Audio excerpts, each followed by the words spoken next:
up, CT? We're here for episode 101 with Connecticut's own Tone Rucker. How's it going, man? Chillin', man. How you been? Good, bro. So my first question that I want to ask you is, when did you go from Anthony Rucker to Tone Ruckus, and then from Tone Ruckus to Tone Rucker? Actually, I went from Anthony Rucker to Tone in first grade. Actually, my teacher actually asked me if I wanted to be called Tone or Anthony. So my uncle's name is Tone, so I went with Tone, and it just stuck from since then. Um, I went through a lot of rap names, Infamous, Hazard, a whole bunch of stuff until I was about maybe 17, and then I turned into Tone Ruckus, and then I outgrew it, and about, let's say 2-3 years ago, I just dropped the Tone Ruckus and I went straight Tone Rucker. I love that. It's like the rebranding, the blooming, the blossoming of. That's exactly what it was. Yep. I love that. So let's dive into your early career. When did you really start getting invested into music?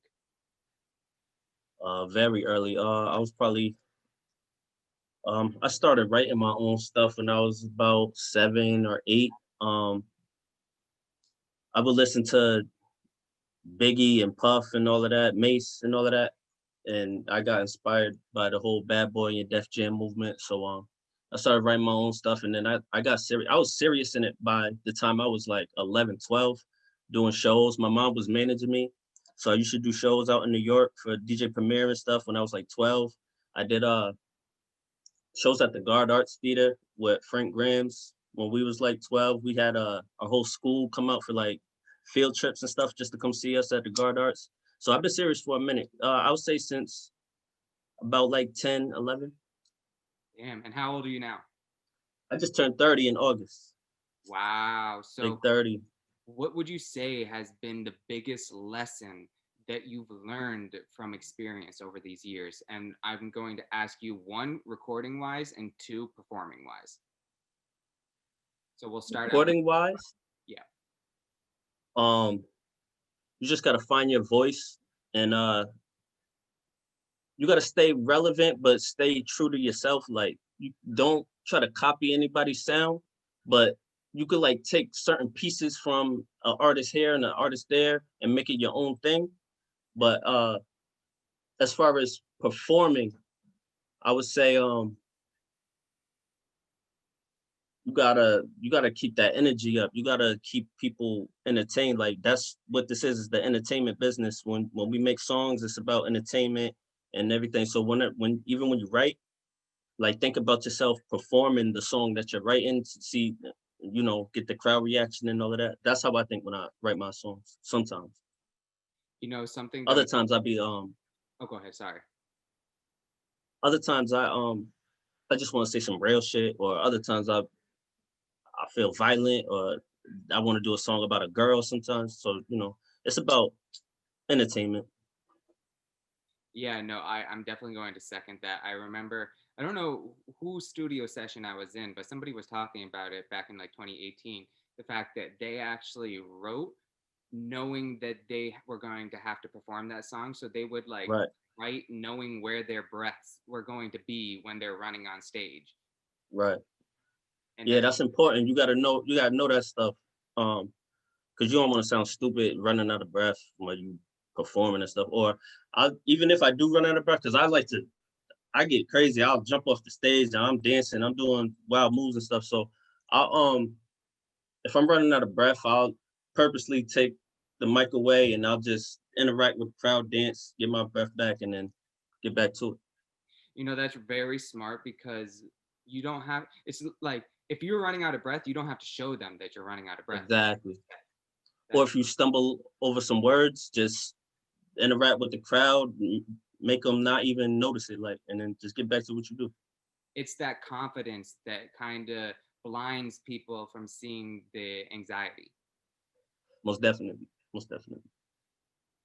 So I want to dive into the nonprofit you did in your early teenage years for at-risk youths that provided arts as a preventative mechanism. So can you dive a little deeper on this for the listeners? So me, my brother, Rip Rucker, that barbers. My brother John, Frank Grams, Jamal Blanco, a couple other people, Maya. We all co-founded Writers Block back in 2000. I want to say 2002. I was about 12. Um, so we started a program at my school that we were just writing in the classrooms after school. We would come to a classroom. We all just write up, like we would do like plays and just scripts and stuff. Put shows together, and it was basically for young kids to stay out of the streets, no gun violence, stay off of drugs, all of that. So we just brought them all in, and we did the shows, and actually it's still running organization right now. I'm not as active in it as I was, but it's still active right now. Shout out to Clarissa and everybody. But basically, yeah, that's what it was. We were just trying to do something productive and something that we love. We all love music. People love dance, so we all try to incorporate it and do something big with it. And it actually turned out to be something big. So proud of everybody that participated.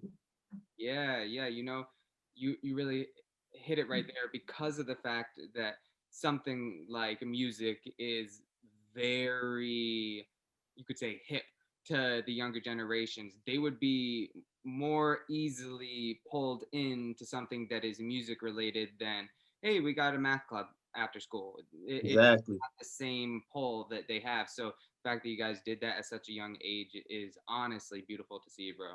Appreciate you, and especially for like at the time for the minorities, like for us to join, it was easier because people hear plays, or you doing plays, that sounds kind of whatever.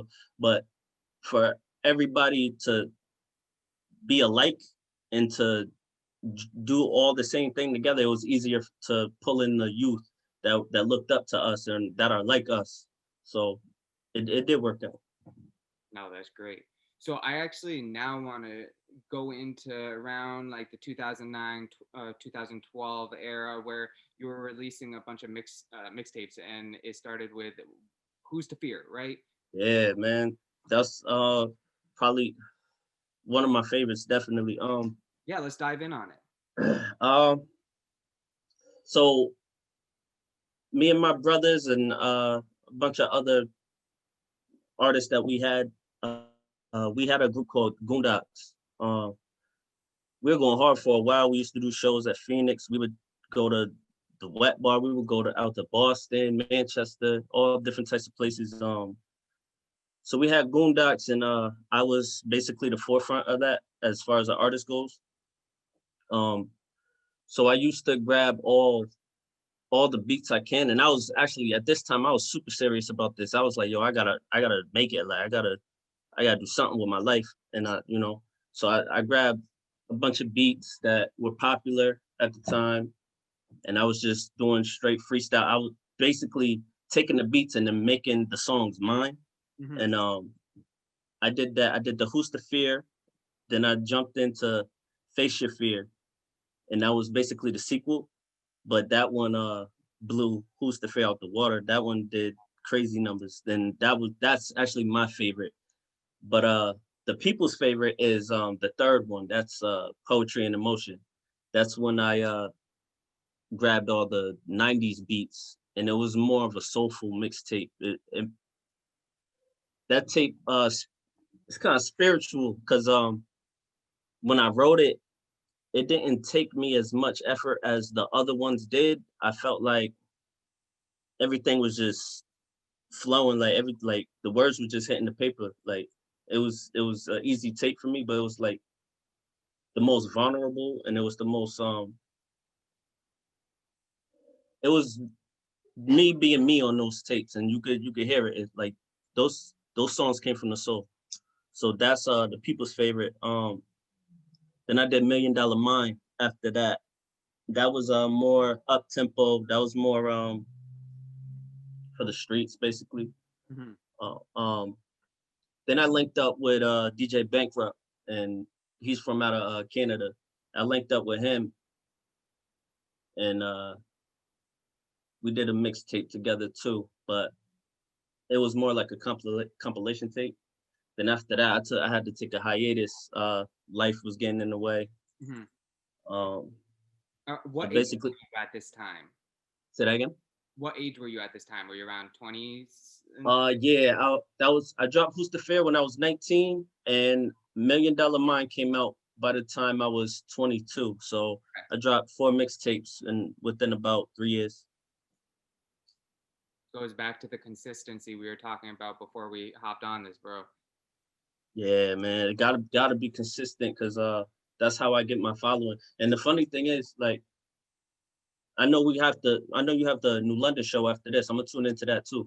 But the funny thing is, like, my fan base comes straight off of the internet. Like, I have people that listen to me out in New London and stuff like that, and friends and family. But my real fan base came from the internet back when I was dropping the mixtapes from Dat Piff and stuff like that. So, yeah, the mixtapes were definitely important.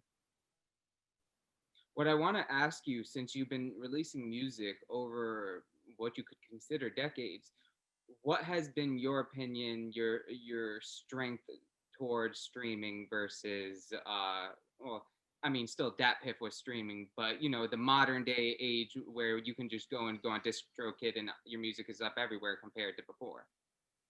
Nah, this is totally different. This is a whole different ball game. It's way better because one, I don't have to pitch my mixtapes to a whole bunch of different labels. Like I am my label, like because of DistroKid, and I I sat down and I learned the algorithm, or at least I tried to learn the algorithm. Still learning, um, but I mean it's working out pretty well right now.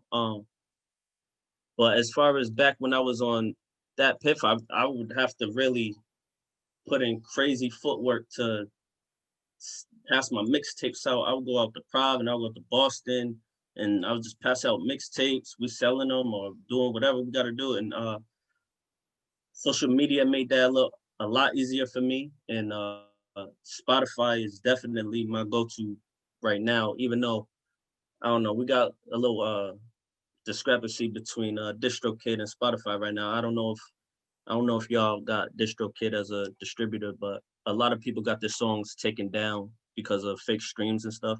Uh, I didn't get my songs taken down, but I know a lot of people did. At least 500,000 songs got taken down off of Spotify because of DistroKid. But uh, yeah, the streaming world is important. The platforms that we have and everything, as long as you put in the footwork in and gaining a fan base, you should be straight. Gaining is your money should hit your bank account. You should be straight. Like so. I mean, it's definitely different, but it's definitely important. mhm. And one thing I want to ask, and I hear this all the time, but I really haven't gone out and asked anybody this. Why is it that Spotify is so important to artists compared to Apple Music or Tidal? Um, I'm pretty sure I'm not. I gotta check again, but I'm pretty sure they pay the most. And it's easier for you to get on Spotify playlists than Apple Music and stuff. I don't. I was thinking, My brother always tells me like, "Yo, you got to get on the Apple Music wave," but and I hear him because it's easy. I think a lot of people I know have Apple Apple Music over Spotify, but um, for me personally, Spotify is where to go. That's my go-to. That's where I get all my streams from, and people put me on their playlists and stuff like that. So, yeah, I um, see Spotify being more of a connoisseur's playground, while Apple Music is more for just the modern consumer. right. Like if you're gonna be going and you want to find somebody that you've never heard of, you're going to Spotify and searching Go on to Spotify. Facts. this. But if you Not are, only that, oh, go ahead. if you're not paying if you're not paying for your Spotify, so it hits the shuffle. So you'll come up on an artist that you never even heard of or knew, but you'll listen to the song and be like, "Oh, I like that shit," and you check it out, and boom, that's so you got a new artist. So, for independent artists, Spotify, that's what you should be on right now. That's actually a very good point. I remember when I switched over, the biggest thing that I liked was that it shuffled. When I was done with an album, it would shuffle to songs related to that album, and Exactly. it would end. and it would just be like, okay, that album's done, go find new music. And it's Not like, only that, but check this.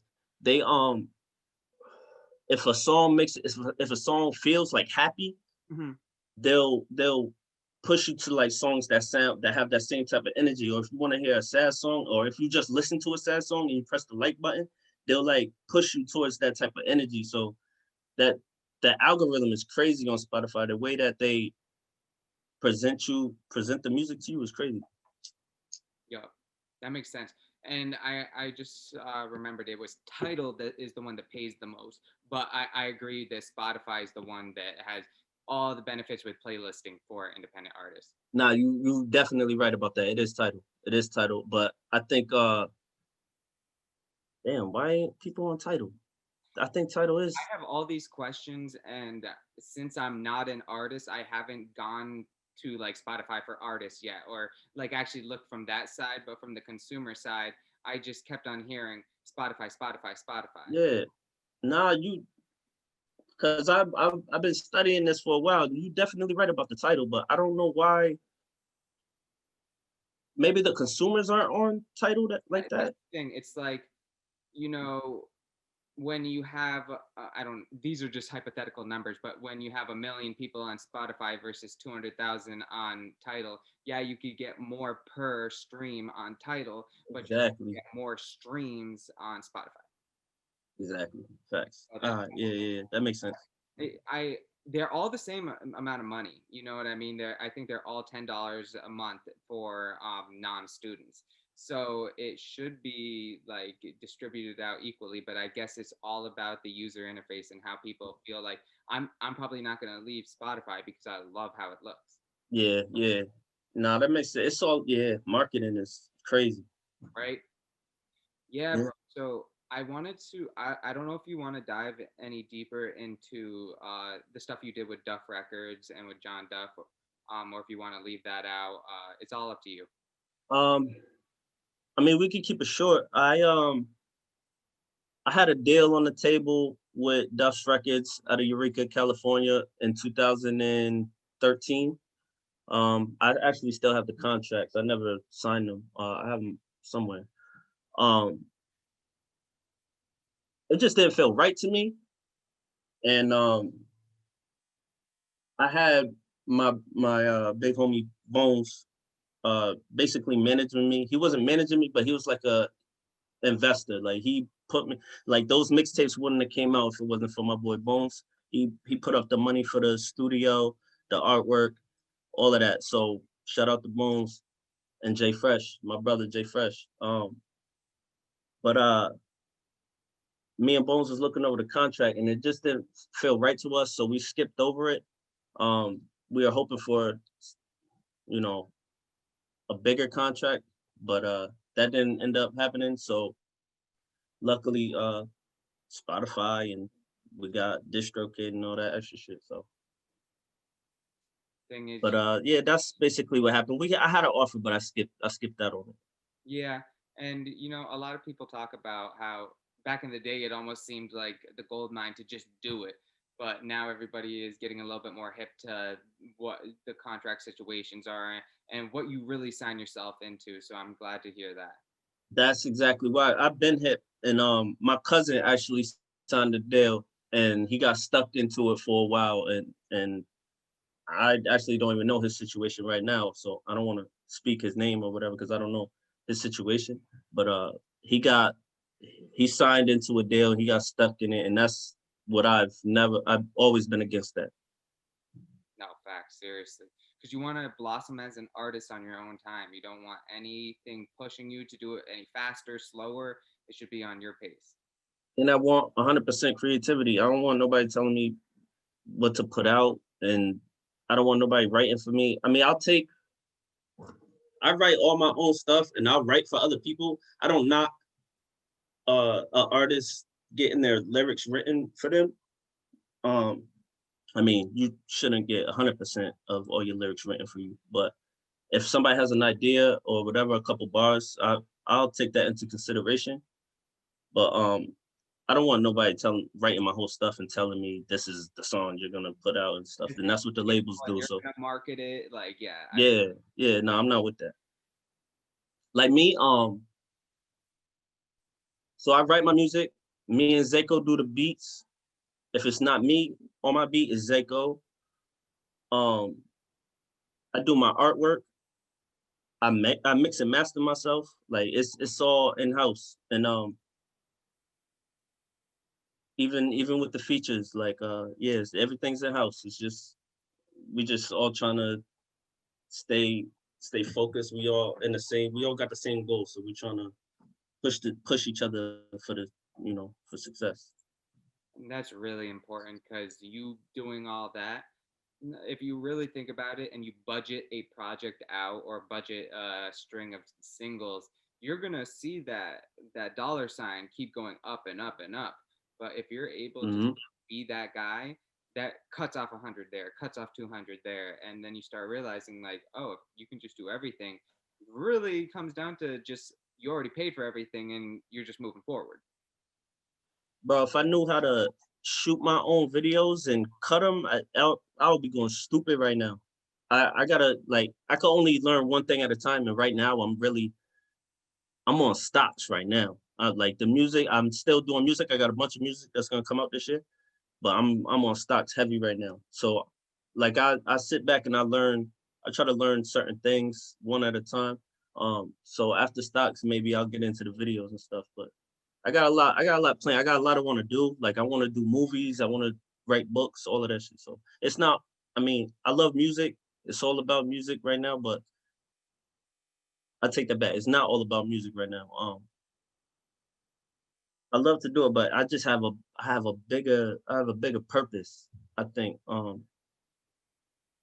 Like I want to do everything. I want to like it's entertainment for real. Like it's not just music. It's movies, books, everything. I want plays, whatever we got to do.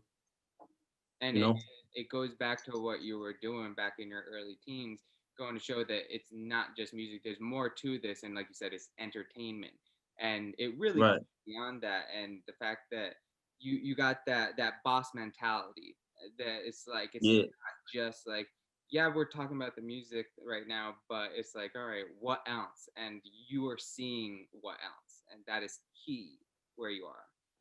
Yeah, definitely. And I wanted to make this a point during this interview because I want to inspire everybody and I want everybody, to get together and, because in New London we got talent. Like we got people that could draw, we got people that do music, we got all type of fashion, we got all types of people, all different types of collectives that could come together and push the culture forward. But I feel like there's a I don't know what's holding everybody back. Like I try to reach out to everybody. I mean, people have their own lives and own agendas, and I respect that too. But um, I feel like we should all get together and push the culture forward. I feel like all the artists should do features. Um, I feel like the fashion designers should do collabs. You don't gotta like do a whole partnership for your whole business and all of that, but do it like a certain sets where you collab and stuff like that. Different visionaries who do videography and stuff like that get together. Everybody should just collab. Like everybody should show love out here because there's too much talent out here for nobody to be like really up there with the higher ups. Like we're elite out here, and we should be treated as such. New London in sports is legendary when it comes to Crazy, like we're talented out here. This is a gold mine out here, and it's untapped. right. And that's why I keep on. That's why I'm literally hosting the room tonight because Oh, go ahead before I go. You're important, bro. You're real important. You're a gatekeeper, bro. You gotta keep doing what you're doing, for Hey, real, just know, like I'm actually like you see on my head. I'm from Ledyard, but Ledyard doesn't rep me. So, bro. yeah, bro, I I lived in Ledyard no, for my whole bro. I went to Ledyard Elementary School, oh, bro, bro. Like seriously, no, like great, yeah, even when I went to Isaac, when I went out to Isaac in New London, I lived in Ledyard. bro, that's. Yeah, But yeah, so Ledger doesn't really. I have a couple friends that show love here and there, and but they're my friends. It's not like they're Ledger. New London has shown me so unconditional much love. since the very second I created CT Breakthrough. So I'm like, hey, Ledger's New London County. I literally preach that you guys are the pinnacle of underground culture to the other side of Connecticut, because they're like, how do we do this? How do we do this? And I'm like, yo, you guys need to literally look inside and see what New London is doing. Hence why I created the room tonight, is literally to show everybody like, hey, they're doing it right, and I want y'all to realize that you are doing it right. So keep what Mhm. And everybody in New London is gonna show you so much love because they need you. Like we don't have people like everybody want to rap, so it's like we don't have people like you. Like so, you're always gonna be respected and you're always gonna be important because we don't have a lot of people like you, and you know what you're doing. Like and you showed me last night. I was like, oh, all right, he's on some real boss shit. I was like, all right, bet I could fuck with him. Bro, yeah, I appreciate that. And literally, you know me, I'm gonna be repping New London until we get on the main stage, and still after that, because you guys are my home. When I look at New Haven, Hartford, and all them, I tell them, yeah, I'm in New London area. Like that's Yeah, facts. like Like that's how you gotta say it though, because they don't really know what say Norwich or like Ledger is. Woods, Mohegan Sun area, and then they get it. But it's much easier to just be like, New I'm London County. yeah. And the thing is, I was born at what's it called? Right in New London. LNM? Yep. Yeah. So technically, I was born in New London. Yeah, facts. Facts. Facts. So yeah, I completely agree, bro. And I think that you know, this room right now, right after we get off this call and we go in there, I think it's going to be an awakening to everybody that's a creative, and being like, oh shit, we are lit. Like Facts. you guys No, know, we're crazy lit. like OD, and you got a sound. Everybody like you have some like real like almost the older guys have a not a New York style, but that boom bap style that I yep. you and Yep. Hank and a couple others, and then you see the younger age where it's the past 12 guys and like Young Vice City. They're very hip to the new scene and Hmm. London sound. So that's what's important too, because if we collab, if you have a Tone Rucker and a Vice City, that should sound crazy. Like, cause like I have a different sound. Like I'm kind of in the middle of the older and the younger crowd. So like I listen to like Young Thug and Uzi and stuff like that. I'm not about to sound like them on a record, but I would like to collab with them. And if I know like Vice City kind of got that sound with him. So if I linked up with him, that shit would sound crazy. Like, and or if it's not me, if it's a just cousin Uzi, I mean Uzi, if it's a just cousin Vice, like that shit will sound crazy. Why, So bro? that's why we need to collab. Like we all got different sounds, but everybody's fire. Like, everybody's fire. Nah, facts, bro. I'm so glad to see that. But all right, what I really want to ask is the big question that I've been waiting for. How did you meet CrazzyTrackz? Oh my gosh. I don't know. Um, I think my brother presented him to me when I was doing Who's the Fear. Mm-hmm. My older brother said he found a producer online or something, and we started rocking with him because he got down with Goondocks, so we started rocking with him, but we didn't have that chemistry at first. It took us about it took us about 4 years to start having like great chemistry. So this the thing. I never met him. Like I never seen him a day in my life. I know what he looks like off of the internet or whatever, but he lives out in Europe. Mm-hmm. So we talk, and I'll send him my whole Fruity Loop session, and he'll do whatever he does to it, and he'll send it back to me. So that's how we collab on beats. Or he'll just send me a whole catalog of beats. Like I have hundreds of CrazzyTrackz beats that I haven't even used yet. That's That and then when I come out with a song, mm-hmm. that beat's probably like 2 years old and or a couple months old, and it's still fresh. And the population haven't heard it, so it's all new to them. But he's that boy's getting elite. CrazzyTrackz, shout out to CrazzyTrackz for real. Our chemistry is just perfect right now. We've been working together. I treat him like my brother. He treats me as such. So we're good together. Bro, yeah, that is really awesome to see. So what was actually your first collab that you guys did together? Um, you asked me. I think it was scriptures. I Really? think it was. I mean, we made beats together, and we would just practice on beats, and we would try to get better at our chemistry as far as beats go. But as far as me putting out a song using both of our beats, it was probably yeah scriptures. And I don't know when I dropped that. I think I dropped that in 2018, Mhm. something like that. Maybe 17. But yeah, that was probably our first official release. And ever since then, we've been going crazy. I love that, bro. That just to see the chemistry just get better and better over the year. It's That's like my guy.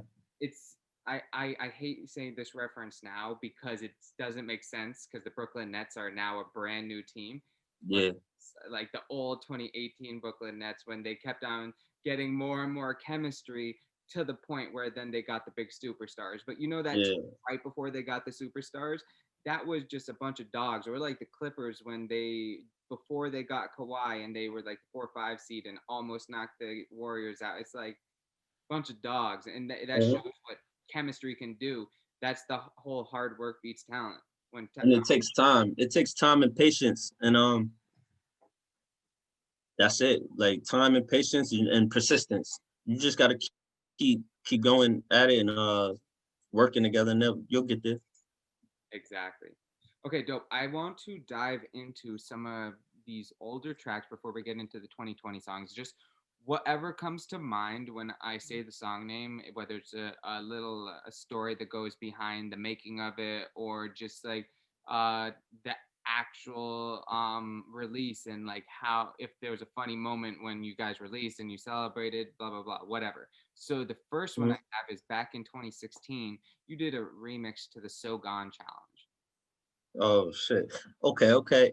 So go on challenge. That's my boy Rome shit. He plays that every time I see him, and he's probably listening right now, and he's probably gonna play that shit after the interview's over. But that was a good one. I showed that was actually my on my birthday, matter of fact, my 26th birthday. My brother shot it, he recorded it, and we did that all in one night. The video, the song, all of that. Yeah, that's all I gotta say about that one. Not gonna lie, it was one of my favorite, just straight up spitting examples of your music. You know what I mean? Okay, okay. For bar, like I know you had better bars and better structure, obviously later on because you're more refined as an artist, but Hmm. straight up raw, like if I was just somebody searching on YouTube and down the rabbit hole, I would have saw that and I would have either liked or been like, oh, let me play that back real quick.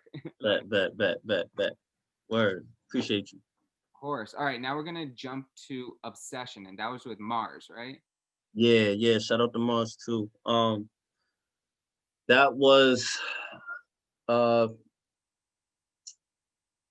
mm, my dad loves that one, but I feel like uh the way it ended, I could have made it a better ending. That kind of bugs me a little bit, but other than that, I love the hook on that shit, and I love the mix down. Shout out to Mars.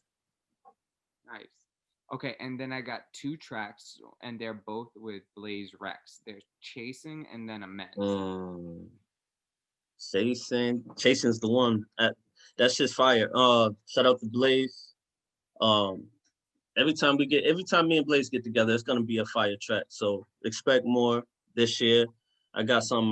CrazzyTrackz just sent me a beat 2 days ago, and me and Blaze are working on something right now. So expect more from that. Amends. I feel like I snapped on that verse.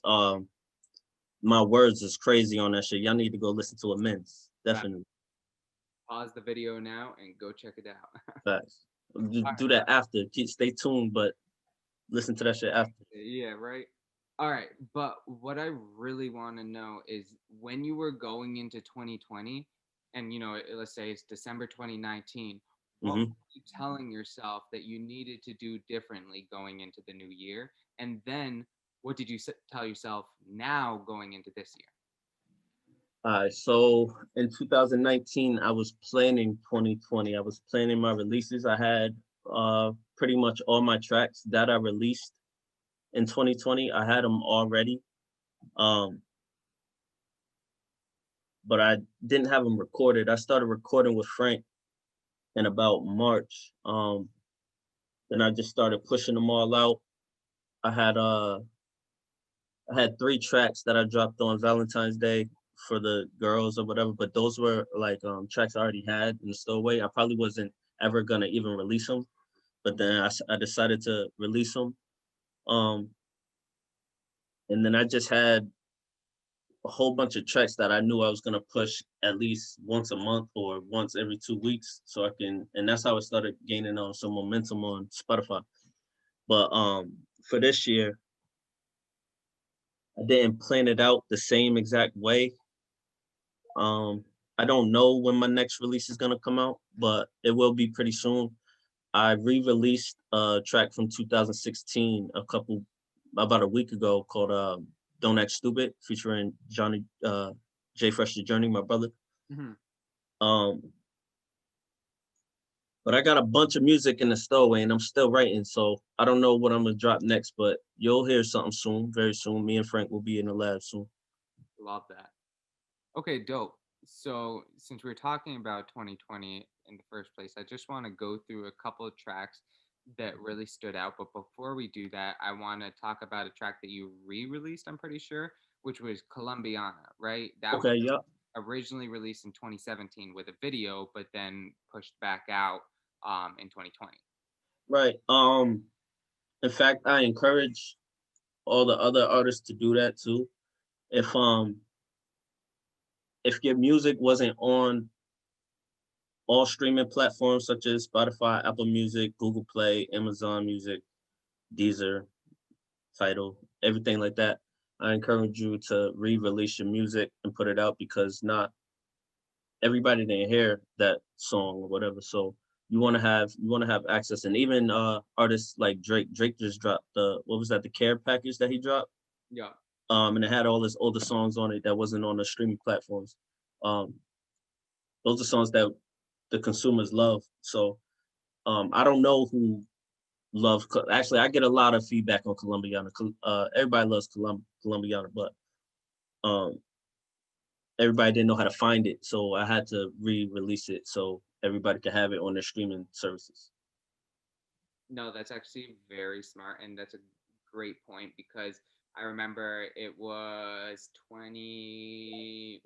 maybe 17, when Mac Miller released it was like the so and so anniversary edition of, I think it was Kids, and that was an iconic mixtape, but it was Yeah, never on streaming sources. So every single time growing up, if I was on the bus, I would have to check my data and see if I could listen to it compared to any other Mac album that is out. But then they released that, and I was like, oh, this is fire. facts. See, and your fans will get excited for shit like that. Mm-hmm. So Exactly. yeah, do that, artists. And another thing that I heard in a room on Clubhouse is that if you just drop that, like if you just post once to Instagram and think that the world saw it at 12 o'clock right when you posted, that's BS. You could Exactly. Lizzo effect where she had an album in 2017 and then blew up in 18 or 19, but because she kept pushing her music, it was Yeah, she knew the songs were good, so she pushed them. yeah. I get caught up in that too. But that's facts. You gotta keep even the first song like Obsession or whatever, even scriptures. I should just keep pushing like, but I get stuck on when I drop a new song. That's the thing about being persistent is as far as marketing, and I only got me. So the way I push music is I have these email blasts and stuff like that. So, but I could only do so much, and especially for my whole catalog, it's kind of hard to do. So I try to push one song at a time, but It shouldn't be like that. That's why people go to the labels and to have a machine so you can have you pushing all your songs at one time. But um, that's something all artists should definitely do too. Is keep reposting all the old songs. Just keep pushing all of them. Like they might blow later on. So I'm gonna get on my shit. I'm gonna start doing that too. Word. Yeah. There was another thing. Like, you know, when you're on YouTube and you have like a 6 second ad, compared to something that is like a technically like a 3 minute video, but you can skip it. Like, and the thing is that I noticed from a consumer standpoint in my head without me even saying anything, I'll be like, "Ugh," if I have to go and click skip on somebody, a local person's song, like that is, you know, being advertised compared to if I just hear a professional song, it's only for 6 seconds and it then the ad ends and you're like, wait, what was that song? And you go, Yeah, yeah, yeah. That happens a lot. Facts, facts. yeah. Oh, another one I wanted to bring up with, uh, uh, was it, and that was a song for the ladies. And so Smooth the Source was actually talking to the Wave Only crew for an interview the other day, and she was big up in them for being able to speak to the ladies because, especially in a local scene, the woman will support you more than the men will. And then the men are gonna follow what the girls do. So that's how you get the hook. So it's important to have those female songs. So and I know that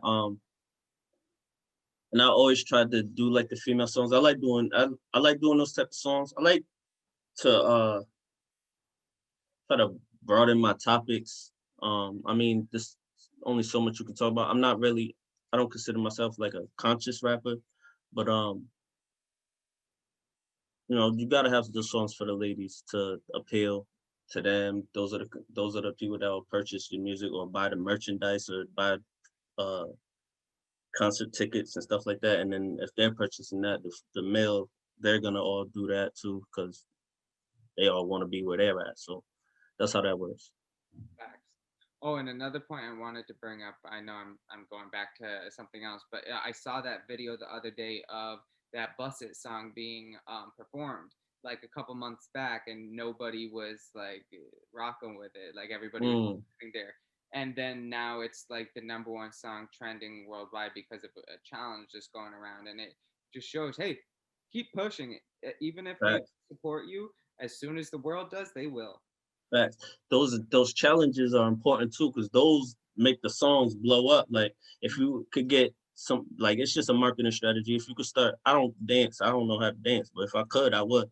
Um, if you could start a challenge and if you could make the challenge blow up on TikTok or whatever, then your song's gonna blow up with it. So Yeah, I that's actually important too.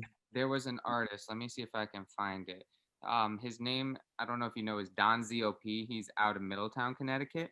Yeah, yeah, yeah. I'm tapped in, bro. Everybody in Connecticut, I know about. Oh, that's great. All right, so Don just went and remixed this song "Not Pretty" by Jessia Music, and so it was like a trending song on TikTok, and it was like I think the number one song trending on TikTok, and then he was like, "All right, let me do a remix to that." So he did it, put it Mm, up on TikTok, and he just posted on Instagram. I'm trending on TikTok with the number one song in the world right now, 1 million views in 24 hours. Thanks for making me do this to his boy. And then it shows like girls like dancing as he's like, see, that's smart as shit. I might steal that. I might have to do that.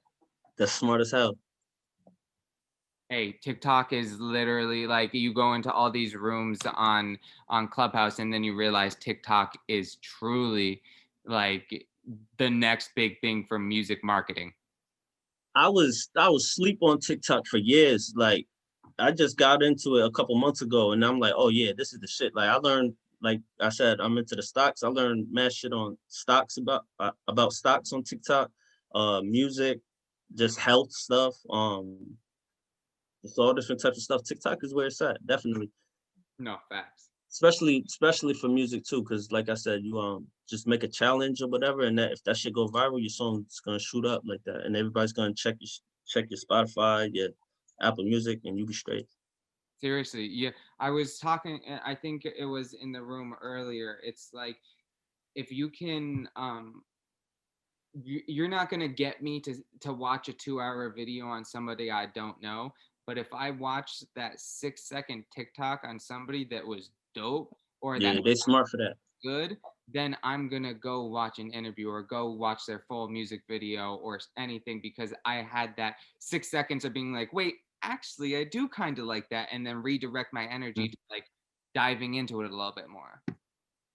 Yeah, we got a short attention span, so the duration of the video is crazy. Like that makes it more interesting, I guess. Basically, I agree with you saying. Exactly.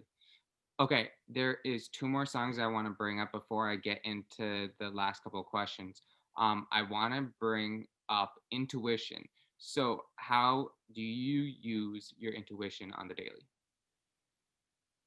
Use my intuition for everything I do, all my life choices, the way I parent, because I got a little boy, so I go off feels how I feel off of everything. So whether it's writing music, um, once I hear the beat, like once I get like a feeling, and that's how I go off of my intuition, I guess.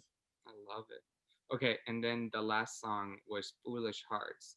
Um, I really liked, so you said I made friends with all my demons, the horns, and the vocal samples really stuck out as well to me. So this Mm. track itself was just very, very, stuck out to me. So can you dive deeper into this song for me? That's one of the more soulful songs from my catalog.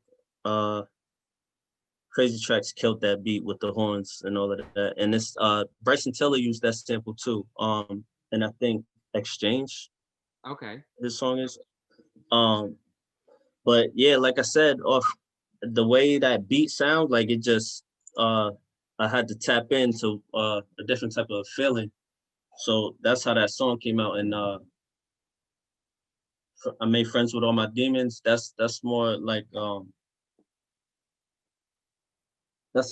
me embracing everything I've been through. Um, I've been through some shit, so it's like I wouldn't be me without these things. So it's an embracement. Like make friends with my demons. I agree completely. It really goes to show when you've gone through shit, you never will be like, hey, I never I want to like take that away from my mind because you learn so much, Hmm. but you would never want to relive it. Exactly, exactly. It's all living experience. So yeah, you gotta make friends with your demons, or if not, they're gonna shit. You're gonna be scared of them shits. And Seriously, you're not gonna be able to live to your full potential. I think. completely, bro.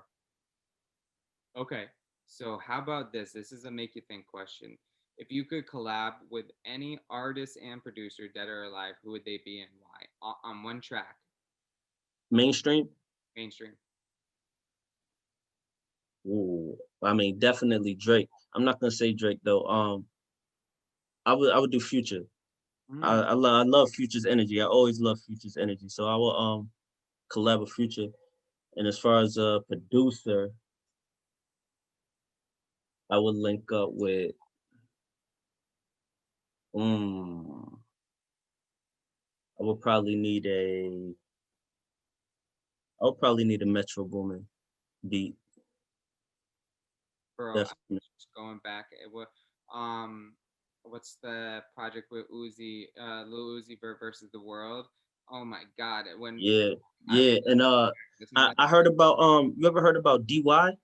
DY, I don't think so. He produced a lot of stuff for Lil Durk. I like him. I like him. I'm starting to listen. I'm starting to tap into him too. Bro, I love Dirk. I've loved G Herbo for a very long time. I'm really big into what it's like the Chicago conscious drill. That Yeah, yeah. Durk is where it's at. bro, Dirk, I'm so glad to see Dirk getting this like A-list celebrity status finally? Because I remember Nah, seriously. It's been a while. He's been in the game for a while, for like 10 years. I And he's just starting to get there. I'm proud of dude. Facts. it was like 2009 when he got onto this scene, and it's 2021, and it's gonna be his biggest year. So that just Facts. show keep grinding. Exactly. Exactly. Bro, hell yeah. Okay, so my next question, another think piece. If you had the world's attention for 30 seconds, what would you say and why?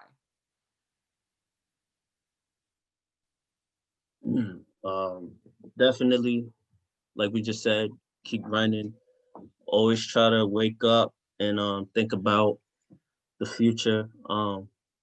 Because like I said, it's cool to do the music. I love doing music and all of that, but we need first of all, we need bread.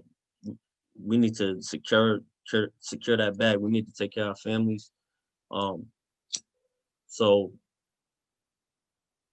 I would say you can't put all your eggs in one basket. I think we should all tap into different things as far as like stocks or investing and stuff. I was thinking about vending machines and stuff like that.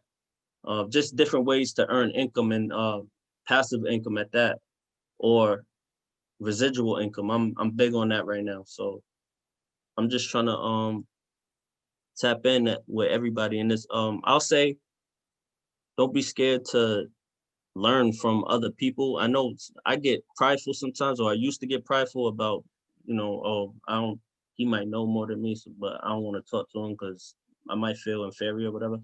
But nah, you gotta learn. We need OGs, and we don't have a lot of OGs like that to drop gems on us. And I'm like me, I'm 30. I don't got no OG. I never had an OG, so I gotta learn everything myself. So now I try to be that OG that I never really had. So um yeah, just don't be afraid to learn and try new things. I love that, bro. Yeah, and I'm actually you brought up a great point with the OGs, because I'm actually right now in the works with developing a mentoring program called Breakthrough Brothers and Sisters to Hmm. basically help creatives in Connecticut have a mentor, have somebody that an OG basically that they can be like, hey yo, like and not just talk music. We want them to feel like they have a friend that they can go to for like their mental health as well. But it's somebody to just keep them accountable. Like if they want to be a producer, then you go and we find a producer in their county that can at least like FaceTime them once a week and check up on them 5 out of the 7 days and just be like, hey bro, did you finish that beat last night? Or hey, and have them feel comfortable enough asking their mentor, hey, I was having trouble in FL last night. I couldn't figure out how to do this. And then they sit down on the Zoom call and help each other out. I want to be able to do that. It's because everybody keeps on talking about what's the next step for CT, what's the next step? It's education. And the only way to Facts. educate is to mentor. And the only way to mentor is to start. Well, listen, let me know more about that because I would like to be a part of that. However, I could be a part of that. So Bro, I appreciate I that. definitely want to tap into that. Awesome. That is music to my ears, bro. But Okay, perfect. I have, let's see, one, two more questions, and then I'll give the stage to you to give shout outs, and then we're done for the day. And well, we're good time. We got 23 minutes till the next. perfect. Awesome. So, okay, imagine that you were an aspiring artist in 2021, not yourself. You're a 19-year-old artist and you haven't released anything yet, but you have the knowledge you have now. What would you do differently? And think post pandemic. Hmm. Again, I would learn as much as I can in order to be fully independent as far as the graphics, the mixing, the recording, everything. I would try to do everything myself, but also find somebody that I can trust that has the same mind frame, which is hard. I mean, you probably won't find that type of person. So really, all you got is you. Um, it's your dream. Everybody's not gonna have the same dream as you, so you gotta stay focused. And I would definitely invest more time and money into my music career. Um,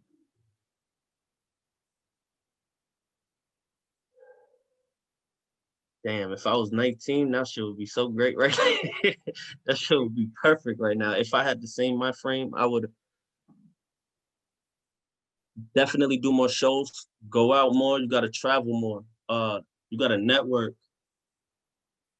You gotta, you definitely gotta meet people. And this clubhouse shit is gonna be crazy because I was on it all day today and I learned or I connected with like mad different people. I just gained like 100 followers just today on that shit. You So know, Clubhouse is really like shaking hands and kissing babies, but virtually. yeah, it's crazy. It's crazy. I'm gonna be on that. And once this Twitter shit jump off, this shit gonna be lit. Right, bro? Hey, Trust, why we're trying to be pioneers, right? He's trust. one of the You, first interviews ever done on Twitter Spaces, by the way, if not the first one. I appreciate you. I appreciate you. Definitely. Of course, bro. All right. And then my last question I have for you is where do you see yourself in 1 year, 5 years, and 10 years? Damn, 10 years. I'm gonna be old. Um, Hey, 40's still young, bro. yeah, I hear you. I hear you. I ain't trying to hear that right now though. In 1 year, I'm definitely gonna be traveling more. Shout out to my boy V. I should have waited till after for my shout outs. But me and my boy V been trying to travel a lot more, at least once a year, get out of state or get out of country. Um, so I want to try. I'll be traveling next year. In 5 years, I'll have my. I'll be way more savvy as far as the stock goes, and I'll be way more content, but not complacent. Um, in 10 years,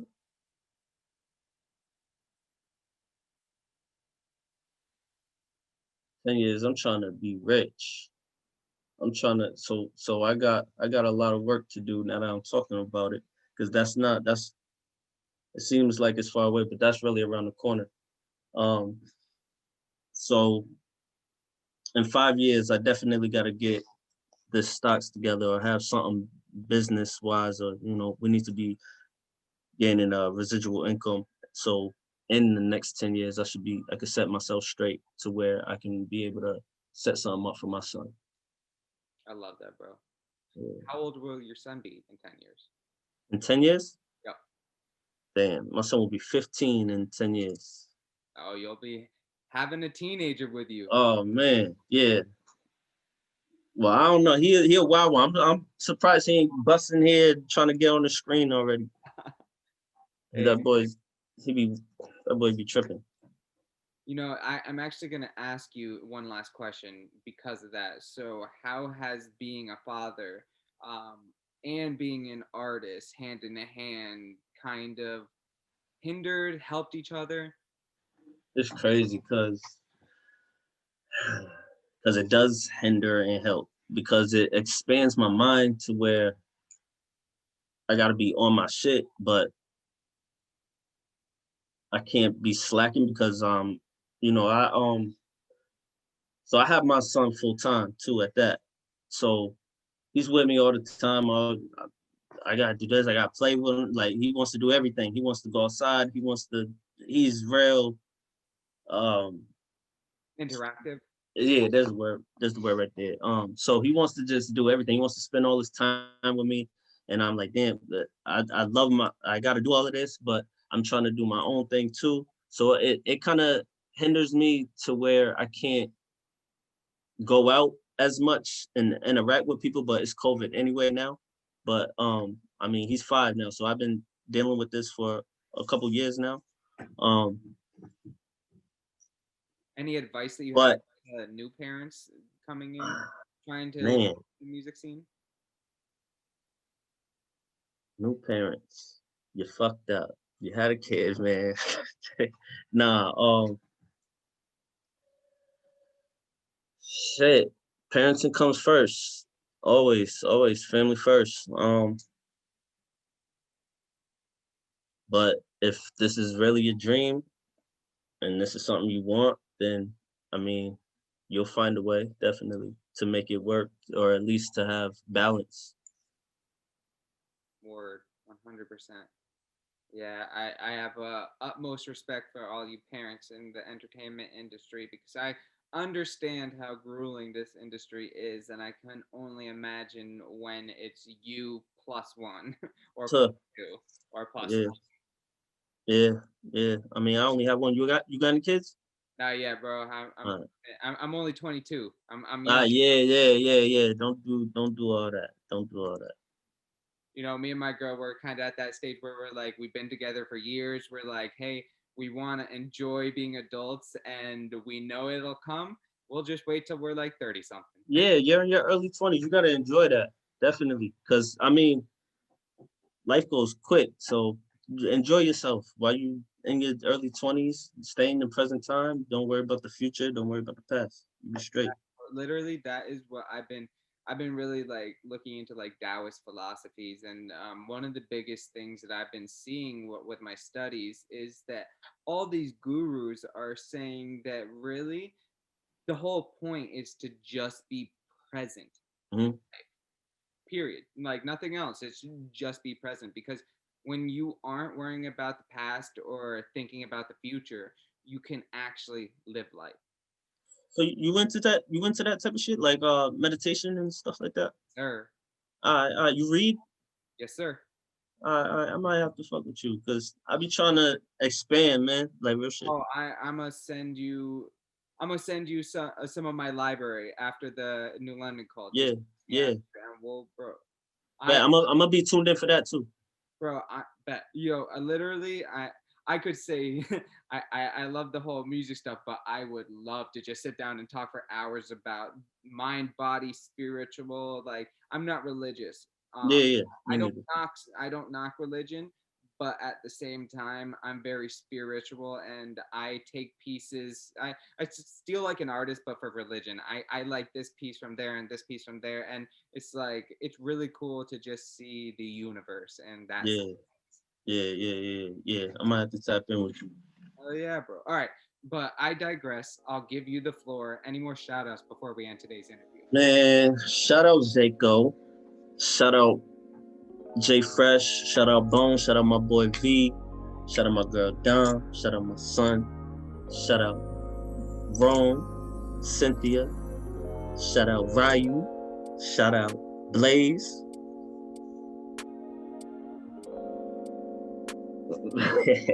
And everybody else I forgot. Hit my DMs, let me know, and we'll link up and do another one in about 6 months or so, whatever. We'll figure it out. Let me know, and I'll shout you out on the next one. Fucking yeah, bro. Well, thank you, man. I appreciate you coming on. This conversation Appreciate you. was great. This ends episode 101, and we'll see you next week, CT.